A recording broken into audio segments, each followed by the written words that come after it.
All India Railwaymen's Federation के आह्वान पर पूरे भारतवर्ष में मुख्यालयों, मंडलों व शाखा स्तरों पर अखिल भारतीय मांग दिवस पर रेलवे स्टेशन पर गाड़ी संख्या 14888 व 14707 पर प्रदर्शन कर सरकार का ध्यान आकर्षित किया गया। यूनियन कार्यालय से सैकड़ों की तादाद में जुलूस के रूप में नारे लगाते हुए रेल कर्मचारी मांग कर रहे थे कि रेल में खाली पड़े पदों को शीघ्र भरो, रेलवे में निजीकरण और निगमीकरण नहीं चलेगा। कर्मचारियों को संबोधित करते हुए कॉमरेड मनोज कुमार परिहार मंडल सचिव ने कहा कि वर्षों पुराने चल रहे रोस्टर को समाप्त कर किसी कर्मचारी से 8 घंटे से अधिक ड्यूटी नहीं ली जाए।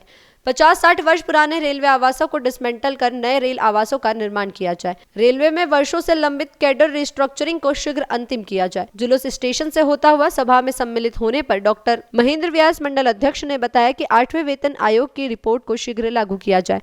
यूपीएस के कमियों को समाप्त कर ओपीएस की तहत पूर्ण रूप से लागू किया जाए। पेंशन कर्मचारियों का अधिकार है, इसे हम लेकर रहेंगे, अन्यथा यूनियन आंदोलन का रास्ता अपनाएगी। कॉमरेड परमानंद गुर्जर ने उपस्थित साथियों को धन्यवाद प्रेषित किया। इस दौरान वीरेंद्र प्रजापत, अशोक शर्मा, अजय निराला, उमेंद्र कुमार, अभिजीत, देवेंद्र रमावत, कालूराम, राजूराम सिंगोदिया, अनिल भाटी, नीलम, जगदीप पाल, दिनेश सहित सैकड़ों कर्मचारी सम्मिलित हुए। के दिन हमने आज का मांग दिवस के रूप में मनाने का काम किया। All India Railwaymen's Federation की मांग थी कि पूरे भारतवर्ष में तमाम मंडलों पर, तमाम शाखाओं पर, तमाम कारखानों पर मांग दिवस के रूप में आज हमें मनाने का काम करना था।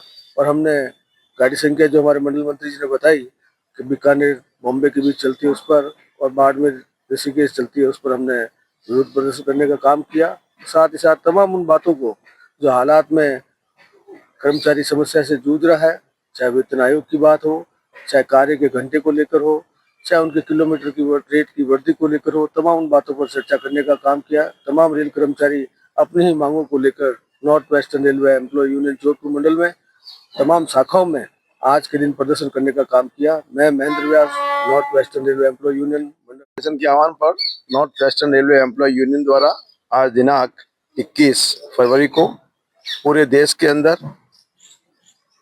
रेल कर्मचारियों के हालात पर प्रदर्शन करने का काम किया। रेलवे के अंदर 100 वर्ष पुराने रेल आवास बने हुए हैं, उनको डिसमेंटल कर नए रेल आवास का निर्माण किया जाना चाहिए। साथ ही साथ देश को आज़ाद हुए बहुत लंबा समय हो गया, 78 वर्ष देश को आज़ाद होने जा रहे हैं, पर आज ही भी हमारे रेलवे के अंदर अंग्रेजों का पुराना बनाया हुआ रोस्टर 12 घंटे स्टाफ से काम लिया जा रहा है। इसका हम विरोध करते हैं। इसी के तहत आज प्रदर्शन किया गया।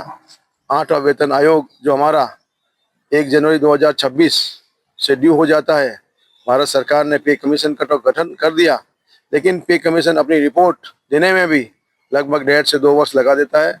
इसके लिए हमने सरकार को चेताने का काम किया कि पे कमीशन के अंदर कम से कम रेल कर्मचारियों के 3% ग्रेड रिवाइज होने चाहिए और पे कमीशन 1 जनवरी 2026 को लागू कर देना चाहिए। और अगर ऐसा नहीं होता है तो जो हमारा महंगाई भत्ता 50% बढ़ गया है उसको पे के साथ मर्ज करने का भी काम करना चाहिए। साथ ही साथ 1/1/2004 के अंदर केंद्रीय कर्मचारियों पर भारतीय रेलवे के अंदर एनपीएस लागू करने का काम किया। अगस्त 2024 के अंदर भारत सरकार ने एनपीएस के स्थान पर यूपीएस लाने का काम किया। हम ये मांग करते हैं कि अगर यूपीएस इतनी ही अच्छी है तो हमारे देश के प्रधानमंत्री जी, राज्य के मुख्यमंत्री जी, तमाम एमएलए और एमपी पर भी ये चीज़ लागू होनी चाहिए। हम रेल के कर्मचारी हैं, हम 60 वर्ष तक भारतीय रेल को अपना अमूल्य समय देते हैं। हमारे अधिकतर कर्मचारी 8 घंटे के बजाय 10 घंटे, 12 घंटे और कई कर्मचारियों को 16-16 घंटे भी काम करते हैं। जब भारतीय रेल 120 किलोमीटर प्रति घंटा रफ्तार से दौड़ने का काम होता है, ऐसे कर्मचारियों की जो सुविधाएं में जन जागरण संदेश के लिए आशीष पुरोहित की रिपोर्ट।